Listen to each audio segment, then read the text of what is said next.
How to avoid self-sabotage. Now, as strange as it might sound, for most of you watching this video, there is a part of you that does not want to be anxiety-free. Despite what might seem like your best efforts, this part of you can self-sabotage your progress so you can get to keep your anxiety levels high. Why would you do this? Now, for each of you watching this, there will be some subconscious reasons as to why you might be sabotaging your progress. Let's look at some of the most common subconscious examples of self-sabotage. Now, change can feel very difficult and your mind may believe that it's going to be too much hard work to do what's needed to be anxiety-free. You might want to stay within a comfort zone, which, by the way, isn't that comfortable. It's just familiar and most likely to be still painful. You believe subconsciously that your anxiety is going to be the best way to protect you from a future risk to your emotional state. Anxiety has been your identity for so long that you don't know who you are without it. And there's a part of you that's addicted to the adrenaline and cortisol bursts, the drama, the problem solving, the rushing around, and the attention it can bring to you. You don't believe you can be free of anxiety, so you may have given up. You don't believe you are good enough, or even worse, don't deserve to be free of anxiety. Low deserve levels can wreak havoc on your quality of life. Can you relate to any of these? Do you suspect you might be trying to keep your anxiety? So how do you know, though, if you are self-sabotaging yourself? Well, the main clues will be in your habits and in your progress. When I had an anxiety disorder, I would dream of the day I would be finally free of anxiety, and I believed I would do anything to get rid of it. Yet, it wasn't quite happening for me, and with honesty, there seemed to be an issue with my effort. When I found out what was adding too much pressure to my nervous system, you would think I would have dropped those habits like a hot rock.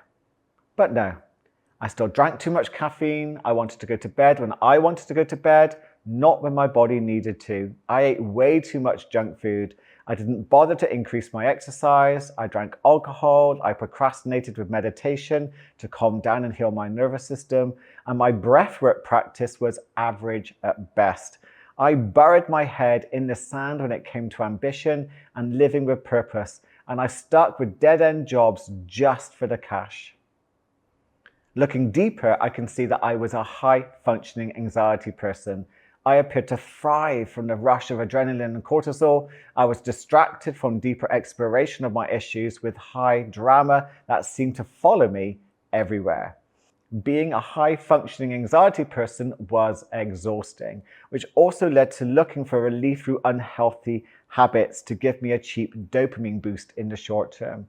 In all honesty, I thought I enjoyed those habits despite them making me sick, but I was resistant in letting them go. Before we go any further, it's important to know that experiencing self-sabotage is a normal part of life and is a wonderful opportunity to help upgrade any old out-of-date programs when they rise up.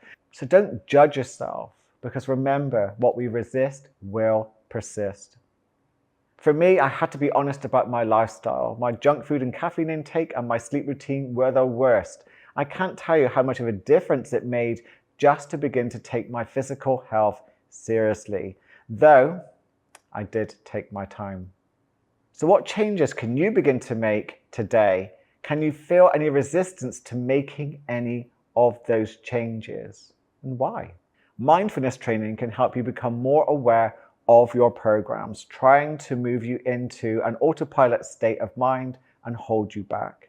The ABC technique is a very effective way of upgrading your self-sabotage program. A, accept and become aware of the resistance, fear, self-sabotage.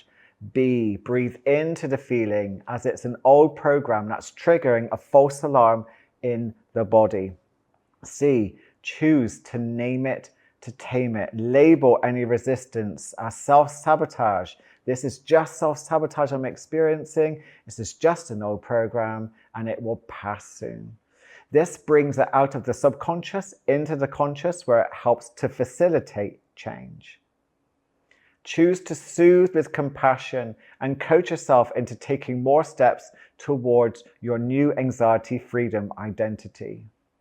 So for example, I would say, come on, Paul, we are changing this old program today. We don't need to do this one anymore. I'm not the type of person who does this anymore. I think you get the absolute picture. Remember that when resistance and self-sabotage appear, then this is a brilliant and welcome opportunity to upgrade these old programs. So accept, breathe, and choose the way you want to work with it. Devaluing habits makes it easier to let them go and develop the identity of someone who used to do these things in the past, but no longer can be bothered. Reflect in a journal what you are noticing and what you want to change. One thing that people complain about when it comes to becoming anxiety-free is that it's hard. And they are right.